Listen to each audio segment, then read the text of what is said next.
Alright, what's it taste like? What's it Alright, go on, try it again, Isaac. Try it, let me see what it tastes like. Try it a bit again, let me see your response. This is Aquafaba ice cream made by my sister Sharon. And I've never seen Aquafaba ice cream before. Let's see what it tastes like. What's it taste like? Give a genuine reaction. Sharon. It's nice, isn't it? It's nice enough. Really? It's nice enough. So Aquafaba and what? Lily. What else is in it? Aquafaba and what? I'll tell you in a sec. Lily. What's making it creamy? Is it soy milk? Yes. Oh, I see. Lily. How did you make it? I'll tell you in a minute. Aquafaba ice cream. It just tastes like ice cream. Really? Alright, put a blob on there. Let me see. Want some ice cream? Right, I'm gonna taste the Aquafaba ice cream. That's me. It's mine.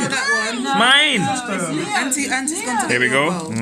It's just chickpeas liquid. You can boil up a pot of chickpeas. Yeah, you You can could. boil infinitely, get infinite. It tastes like an ice cream, but lighter. How do you make it, man? It's like a really light ice cream. Give me a small blob. Sit down. Incredible. Aquafaba ice cream. Tastes really, really light. Wow, it's incredible. It's just like the real thing, man. Wow, sis. You think you're on something there? That tastes genuine.